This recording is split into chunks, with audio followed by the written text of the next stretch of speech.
হাতে সময় কম থাকলে এবং মুখরোচক নাস্তা বানাতে চাইলে অবশ্যই বলবো এই রেসিপিগুলো ট্রাই করবেন। নমস্কার বন্ধুরা, জয়ের রান্নাঘরে সবাইকে আমন্ত্রণ জানিয়ে আজ নিয়ে চলে এসেছি তিনটি মজার জলখাবারের রেসিপি। এটা সকালের নাস্তা হিসেবেও আপনারা খেতে পারেন, আবার কিন্তু বিভিন্ন সময় জলখাবার হিসেবেও এটা খেতে পারেন। আর বাচ্চাদেরকে কিন্তু এমন খাবার আপনারা বানিয়েই দিতে পারেন। টিফিন হিসেবে কিন্তু বাচ্চারা এমন খাবার চেটেপুটে খাইবে। তাহলে চলুন শুরুতেই চলে যাই প্রথম রেসিপিতে আমি করতে চলেছি মুড়ির অমলেট। এত যে মজার হবে সত্যি আগে বুঝতে পারিনি। আর একটা কথা অবশ্যই বলবো, এই রেসিপিগুলো কিন্তু সব আমার তৈরি করা, মানে আমি নেট দেখেও শিখিনি, আবার কারোর কাছ থেকেও এই রেসিপিগুলো শিখিনি। আমার মতো করে একদম ভিন্ন ধরনের ভিন্ন স্বাদের 3টে রেসিপি আপনাদের সাথে শেয়ার করতে চলেছি। তাই বলবো ভিডিওটি না টেনে শেষ পর্যন্ত দেখবেন। শুরুতে আমি এখানে একটি ডিম নিয়ে নিয়েছি, আর ডিমের ভিতরে অল্প কিছু কাঁচা লঙ্কা কুচি দিয়ে আর অল্প পরিমাণে জল দিয়ে এটাকে ভালো করে ফেটিয়ে নেব। ফেটিয়ে নেওয়া হয়ে গেলে এর ভিতর দিয়ে দেব পরিমাণ মতো মুড়ি। আমি এখানে 2 মুঠো মুড়ি দিয়েছিলাম। আর এই মুড়ির ভিতরে আমি এখানে দেব সামান্য পরিমাণে লবণ আর সামান্য পরিমাণে হলুদ, আর দিয়ে দেব আমার বানানো বাড়িতেই তৈরি চাট মশলা। আর এই চাট মশলাটা কিন্তু স্বাস্থ্যকরভাবেই আমি বাড়িতেই একদম দোকানের স্বাদে তৈরি করেছিলাম। আমার এই চ্যানেলে ভিডিওটি আছে, ভিডিওটি চাইলে দেখে আসতে পারেন। এই সবগুলো উপকরণ ভালো করে মাখিয়ে এটাকে রেখে দেব। এবার চলে যাব চুলাতে একটা তাওয়া বসিয়ে দিয়ে এর উপরে আমি অল্প পরিমাণে তেল দিয়ে দিলাম। আর তেল দিয়ে আমি এভাবে ক্যাপসিকামগুলো রিং করেই কেটে নিয়েছি। ক্যাপসিকাম, টমেটো এবং পেঁয়াজ সবগুলো কিন্তু আমি এভাবে রিং আকারেই কেটে নিয়েছি। আর এভাবে ক্যাপসিকামগুলো গোল গোল করে দিয়ে তার মাঝে টমেটো দিয়ে, আর এই টমেটোর মাঝে মাঝে এভাবে পেঁয়াজ কুচি দিয়ে আমি খুব সুন্দর করে সাজিয়ে নিলাম। আর এর উপর দিয়ে দিচ্ছি সেই মাখানো মুড়িটা দিয়ে আমি খুব ভালো করে এর উপরের শেপটা সুন্দর করে সাজিয়ে নেব। আর সত্যি এই ভিডিওর ভিতরে একটু না বলেই পারছি না, আমি তো এদিকে এডিট করে এখানে ভয়েস দিচ্ছি, আর আমার একটা দুষ্টু ছেলে আছে। সে যে এতটা দুষ্টু, মানে আমি যেই ভয়েস দিচ্ছি সেই আমাকে বলছে যে তুমি ভিডিও করো বলে ও না মুখ দিয়ে একটা না একটা শব্দ করতেই আছে।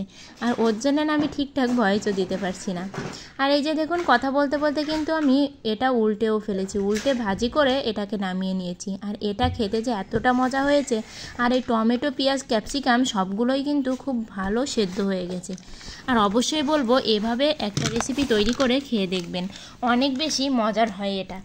আমি তো এই ফার্স্ট টাইম খেলাম এবং আমার ভীষণ ভালো লেগেছে এটা, তাই কিন্তু আপনাদের সাথে শেয়ার করে আপনাদেরও বানিয়ে খাওয়ার কথা বলছি। এবার চলে যাই দ্বিতীয় রেসিপির জন্য আমি এখানে নিয়ে নিয়েছি থানকুনি পাতা। আর থানকুনি পাতাগুলো আমি কেটে ধুয়ে বেছে খুব ভালো করে ধুয়ে নিয়েছি। এবার ব্লেন্ডারের জারের ভিতর দিয়ে আমি এর ভিতরে দিয়ে দেব 1 চা চামচ জিরা আর পরিমাণ মতো জল দিয়ে আমি এটাকে ব্লেন্ড করে নেব। আর থানকুনি পাতা কিন্তু আমাদের শরীরের জন্য ভীষণ উপকার। এটা যেমন ব্রেনের গঠনে কাজ করে, তেমনি কিন্তু আমাশয় থেকেও মুক্তি দেয়। থানকুনি পাতা খেলে হজম শক্তি বাড়ে, আর এর সাথে যেহেতু জিরা দিচ্ছি, জিরাতেও কিন্তু হজমের কাজ করে। তাই অবশ্যই বলবো এই রেসিপিগুলো আপনারা ট্রাই করবেন। এবার দেখুন এখানে আমি খুব ভালো করে এটাকে ব্লেন্ড করে নিয়েছি। এবার আমি একটা পাত্রে 1 কাপ আটা নিয়ে নিয়েছি, আর এই আটার ভিতরে আমি এই ব্লেন্ড করা পেস্টটা দিয়ে দেব। আর এর ভিতরে দেব শুধু লবণ, আর কিন্তু কোনো উপকরণই আমি ব্যবহার করব না। আর স্বাদ অনুযায়ী লবণটা দিয়ে ব্লেন্ডারের জারে তো খানিকটা লেগেছিল, তার ভিতরে জল দিয়েই কিন্তু আমি বাকি জলটা এর ভিতর দিয়ে দিলাম। দিয়ে এবার খুব ভালো করে এটাকে মাখিয়ে নেব। আর এটা আমি তৈরি করতে যাচ্ছি থানকুনি পাতার গোলা রুটি। আর এই জিরা দেওয়ার জন্য থানকুনি পাতার এই গোলা রুটিটা খেতে আরও বেশি মজার হয়। আর এখানে আমি মাখিয়ে নিয়েছি। এখানে আলোর জন্য কিন্তু কালারটা এমন দেখাচ্ছে, কিন্তু ভীষণ সুন্দর কালার এসেছিল, যেটা আপনারা রুটি তৈরি করতে গেলেই বুঝতে পারবেন। এবার চলে যাব চুলাতে রুটি বানানোর জন্য। শুরুতে আমি চুলাতে কড়াই বসিয়ে দিয়ে এর ভিতরে অল্প পরিমাণে তেল দিয়ে তেলটাকে আমি কড়াইয়ের চারিদিকে মাখিয়ে নিলাম।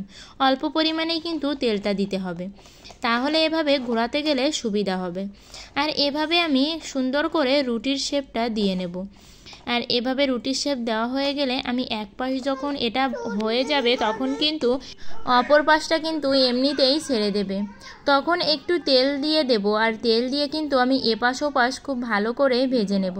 আর এই রুটির কালারটা দেখেই বুঝতে পারছেন কত সুন্দর কালার এসেছে। অনেকেই কিন্তু পালং শাকের রুটি এভাবে খায়, তবে আমি বলবো অবশ্যই থানকুনি পাতা জিরা দিয়ে এরকম রেসিপি অবশ্যই একবার ট্রাই করবেন। আর সকালের নাস্তায় কিন্তু কিংবা জলখাবারে এটা ভীষণই মজার একটি খাবার। আর সকালের জলখাবারে যদি হয় এর সাথে একটা তরকারি কিংবা ডিম ভাজি, তাহলে কিন্তু জমেই যাবে পুরো। এভাবে দেখুন আমি সবগুলো রুটি তৈরি করে নিয়েছি। আর এখানে আমার প্রিয় বন্ধুদের বলতে চাই, আমার ভিডিওগুলো ভালো লাগলে অবশ্যই লাইক করে কমেন্টে আপনাদের ব্যক্তিগত মতামত জানাবেন। আর আমার চ্যানেলটি সাবস্ক্রাইব করে পাশের ঘন্টাটি বাজিয়ে অল অপশানে সেট দিয়ে রাখবেন, তাহলে আমি যখনই নতুন ভিডিও আপলোড করব আপনাদের কাছে আগেই নোটিফিকেশান চলে যাবে। আর এই যে আমার সবগুলো রুটি কিন্তু বানিয়ে নেওয়া হয়ে গেছে। আর একটা কথা অবশ্যই বলবো, এগুলো কিন্তু গরম গরম খাবেন, তাহলে বেশি মজা পাবেন। এবার চলে যাচ্ছি তৃতীয় রেসিপিতে দেখাবো একদম নুডলসের ভিন্নধর্মী একটা রেসিপি। এভাবে খেয়ে দেখবেন, অনেক মজার লাগবে এটা। শুরুতে আমি নুডলসগুলো সেদ্ধ করে নিয়ে একটি পাত্রে নিয়েছি। আর নুডলসটাকে সেদ্ধ করে আমি ঠান্ডা জল দিয়ে ধুয়ে জলটা ঝরিয়ে নিয়েছি। এবার এই নুডলসের ভিতরে আমি দিয়ে দিচ্ছি একটা ডিম। আর ডিমের ভিতরে দিয়ে দেব কিছু পেঁয়াজ কুচি আর দেব ক্যাপসিকাম কুচি। আমার ঘরে টমেটোটা ছিল না, তাই কিন্তু আমি টমেটোটা দেইনি। এখানে টমেটো, গাজর এছাড়া অন্যান্য সবজিও কিন্তু আপনারা দিতে পারেন। আর দিয়ে দেব অল্প কিছু কাঁচা লঙ্কা কুচি। এবার এর ভিতর দিয়ে দেব পরিমাণ মতো লবণ, পরিমাণ মতো হলুদ। আর এই লবণ হলুদ দিয়েই আমি এটাকে মাখিয়ে নেব। আর মাখাতে গিয়েই মনে পড়লো যে নুডলসের মশলাটাই এর ভিতরে দেওয়া হয়নি, তাই তো সবগুলো উপকরণ দিয়ে আমি এটাকে খুব ভালো করে মাখিয়ে রেখে দেব। আর নুডলস তো অনেকভাবেই রান্না করে খেয়েছেন, একবার বলবো এভাবে নুডলসের অমলেট বানিয়ে খেতে ভীষণই মজার হয় এটা। আর আমার বাচ্চা তো এটা ভীষণই পছন্দ করেছিল এবং আমার কাছে, পরিবারের সবার কাছেই ভীষণ মজার লেগেছিল এটা। এবার এটা ভেজে নেওয়ার পালা। আমি চুলাতে তাওয়া বসিয়ে দিয়ে অল্প পরিমাণে তেল দিয়ে ঠিক অমলেটের মতোই এটাকে গোল শেপ করে দিলাম। এবার মিডিয়াম লো ফ্লেমেই এটাকে ভেজে নেব। এপাশ ওপাশটা খুব ভালো করেই ভাজতে হবে এবং বেশি আঁচে ভাজলে কিন্তু এটা পুড়ে যাবে। আর এভাবে খুব সুন্দর করে ভাজি করে নামিয়ে নিয়ে বাড়ির সবাই মিলে পরিবেশন করে খাবেন। আর এভাবে যদি বাচ্চাদেরকে তৈরি করে দেন, তাহলে তো আর বাচ্চার খাওয়া নিয়ে কোনো চিন্তাই থাকবে না। রেসিপি 3টি ভালো লাগলে অবশ্যই ভিডিওতে লাইক কমেন্ট করবেন আর চ্যানেলটি সাবস্ক্রাইব করে বন্ধু হয়ে পাশে থাকবেন। সবাই ভালো থাকবেন, সুস্থ থাকবেন।